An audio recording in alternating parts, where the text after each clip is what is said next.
Hello friend, welcome to Junaid unique medical. आज बात करेंगे वायरल फीवर के बारे में। दोस्तों, किसी को अचानक बहुत तेज बुखार आ जाए और डॉक्टर या फिर दवाई ना होने की वजह से बुखार दिमाग पे चढ़ भी सकता है, तो उस टाइम क्या कर सकते हैं जिससे कि बुखार दिमाग पे ना चढ़े। इस वीडियो में बात करेंगे हम इसके कारण, इलाज और घरेलू उपचार किस तरीके से कर सकते हैं, कैसे बचें। तो आप वीडियो का एंड तक देखते रहना। वीडियो शुरू करते हैं।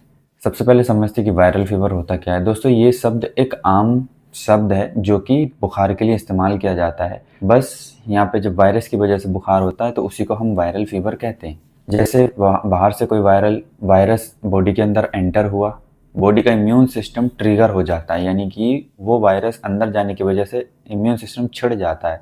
फिर इम्यून सिस्टम वायरस से लड़ने लगता है उसको ख़त्म करने के लिए। तो इस लड़ाई की वजह से बॉडी अपने अंदर से हीट निकालने लगती है, यानी गर्मी, तो उसी को हम फीवर कहते हैं। ठीक है। नॉर्मल बॉडी का टेम्परेचर कितना होता है? 97.6 फ़ारेनहाइट से लेकर 98.45 के समथिंग होता है। वायरल फीवर में ये टेम्परेचर 100 फ़ारेनहाइट से लेकर 104 या 105 फ़ारेनहाइट तक जा सकता है। ठीक है। और इस बुखार का ड्यूरेशन होता है 5 से 7 दिन रह सकता है, या फिर कई बार ज़्यादा भी रहता है। ये सीजनल में ज़्यादा होता है, यानी जब मौसम चेंज होता है, बारिश वगैरह। यहीं पर बात की जाए इसके लक्षण के बारे में, तो इसमें बहुत तेज बुखार आता है जो कि अचानक आता है, कभी ज़्यादा कभी कम, या फिर हमेशा भी रह सकता है लंबे समय तक के लिए। बॉडी में बहुत तेज दर्द होता है, जोड़ों में, मसल में, गले में खराशें होती हैं, खांसने में परेशानी होती है, कमजोरी बहुत हो जाती है, खुश्की हो जाती है। कई बार इसमें ठंड बहुत तेज लगती है, कपकपी सी भी आती है, और अगर तेज बुखार ज़्यादा हो जाए तो इसमें कई बार दौरों का भी डर रहता है, दौरे पड़ने का। और कुछ कंजेशन की दिक्कत होती है, जैसे कि रन्नी नोज, नाक बहने लगती है, रन्नी आइस, आंखों से आंसू निकलते हैं, पानी निकलता है, लाल हो जाती हैं, जिस कई बार कुछ खाने पीने में भी दिक्कत हो सकती है। बाकी कफ होती है, खांसी यानी गीली, या फिर बलगम नहीं भी आ सकता है और आ भी सकता है। उल्टी या फिर उल्टी जैसा लगना, शरीर पर चकत्ते भी हो सकते हैं, रैशेस, और कई बार दस्त की भी दिक्कत हो जाती है। बॉडी इसीलिए अपने अंदर से हीट निकालती है इम्यून सिस्टम और वायरस की फाइट के दौरान, क्योंकि वायरस ज़्यादा गर्मी में यानी हीट में ज़्यादा देर तक रह नहीं पाता है। अभी बात करी जाए इसके कोज यानी कारण के बारे में कि क्यों होता है, तो ये वायरस की वजह से होता है, जाहिर सी बात है, लेकिन समझना ज़रूरी है। देखो, वायरस सिस्टम के हिसाब से अटैक करता है, जैसे कि इन्फ्लुएंजा या फिर फ्लू और कॉमन कोल्ड वायरस, ये कॉमन है, इनकी वजह से ज़्यादा होता है वायरल इन्फेक्शन, वायरल फीवर। ठीक है। ये कहाँ अटैक करता है? ज़्यादातर फेफड़ों पे। उसके बाद में नोरो वायरस और रोटा वायरस, ये ज़्यादातर डाइजेस्टिव सिस्टम यानी पाचन क्रिया वाले एरिया में अटैक करता है, इसीलिए कई बार दस्त की भी दिक्कत हो जाती है, पेट में दर्द, उल्टी और उल्टी जैसा लगना। फिर डेंगू और चिकनगुनिया वायरस जो है, इससे भी वायरल फीवर होता है। तो इसमें बहुत ज़्यादा कमजोरी होती है, हड्डियाँ और मसल में दर्द होता है, कई बार ऐसा लगता है कि हड्डी टूट रही है, हड्डी तोड़ बुखार की तरह होता है। मैस्लेस या फिर चिकन पॉक्स, तो ये स्किन पे अटैक करता है, यानी कि जो त्वचा है, त्वचा वाले एरिया पे ज़्यादा असर डालता है।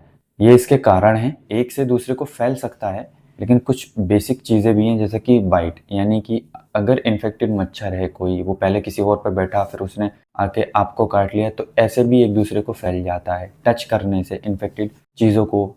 फ़ोन है, दरवाजे का हैंडल है। सबसे मेन क्या है तरीका फैलने का? ड्रॉपलेट, यानी जो कोई इन्फेक्टेड पर्सन है वो खांसता है या छींकता है, तो उसकी खांसने से, छींकने से छींटे गिरती हैं, जिसे ड्रॉपलेट इन्फेक्शन बोलते हैं। वो एक से दूसरे इंसान में चला जाता है।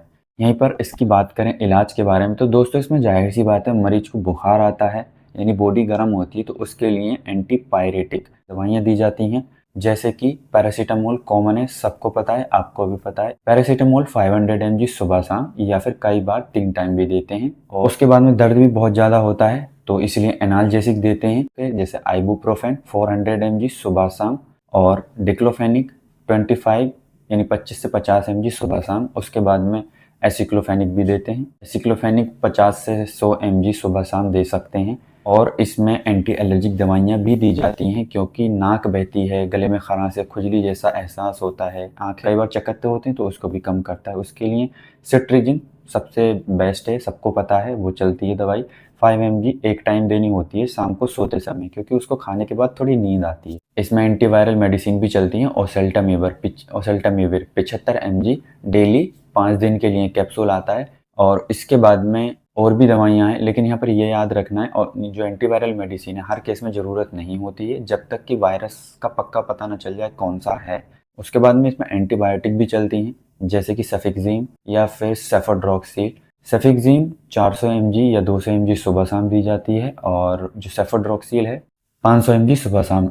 तो यहाँ पे एंटीबायोटिक और जो एंटीवायरल हैं एकदम नहीं चलाई जाती हैं। एंटीबायोटिक जब चलाते हैं जैसे कि वायरल फीवर की वजह से सेकेंडरी बैक्टीरियल इन्फेक्शन हो जाता है, यानी बुखार लंबे समय तक रहने से, इलाज ना मिलने से गले में खराश इतनी हो जाती है बहुत ज़्यादा, तो वो बैक्टीरिया की तरफ कन्वर्ट हो जाता है, जैसे कि गले में खाने में दिक्कत, लैरिंग्स पे सूजन आ जाती है। यहाँ पे एक रिक्वेस्ट है कि कोई भी अपनी मर्जी से दवाई यूज़ ना करे बिना डॉक्टर की परमिशन के। और इन सभी के साथ कोई भी एक मल्टीविटामिन चल जाए तो और भी अच्छा रहता है, क्योंकि मरीज को कमजोरी हो जाती है। आप उसमें न्यूरोकाइन गोल्ड या फिर न्यूरोकाइन प्लस के कैप्सूल या फिर इंजेक्शन फॉर्म में भी चलाई जा सकती हैं। बाकी आईवी फ्लूइड्स डॉक्टर की निगरानी में बोतलें लगा दी जाती हैं, मरीज ज़्यादा गंभीर होता है या एडमिट की कंडीशन होती है तो इसमें आरएल, डीएनएस, एनएस इनके अंदर मल्टीविटामिन के इंजेक्शन डाल दिए जाते हैं। कई बार बिना इंजेक्शन के भी लगा के काम चल जाता है। साबुन से हाथ धोइए, बराबर हाइजीन का ख्याल रखिए। मच्छरों से बचने के लिए मच्छरदानी का इस्तेमाल करिए। साफ उबला हुआ पानी पीजिए। जो घरेलू उपचार हैं मैं उसको बता देता हूँ। अदरक की चाय, उसमें थोड़ा शहद डाल के पीजिए, पियो, ठीक है, क्योंकि वो गले में खराशें होती है, थकान होती है, उसको काफ़ी हद तक कम करता है, ठीक। बाकी तुलसी पानी में उबाल कर वो पानी पियो, ये आपकी बॉडी का जो इम्यून सिस्टम है यानी इम्यूनिटी, उसको ताकत देती है वायरस से लड़ने के लिए। दही, जो कि डाइजेस्टिव सिस्टम यानी गट, जो आंतों का हिस्सा है, वहाँ अच्छे बैक्टीरिया फ्लोरा होते हैं वो मिलते हैं, जिससे कि वायरस से लड़ने के लिए और हेल्प होती है। ये हेल्प करती है बीमारी को जल्दी खत्म करने में, डायरेक्टली वायरस को मारती नहीं है। दोस्तों ये मैंने बताया वायरल फीवर के बारे में, और बहुत सिंपल तरीके से, जिससे कि हर किसी के समझ में आ जाए। उम्मीद है कि वीडियो पसंद आई होगी, तो आप लाइक भी कर दें, शेयर कर दें और चैनल को सब्सक्राइब कर लें और मेडिकल वीडियोज़ के लिए। मिलते हैं किसी अगली वीडियो में।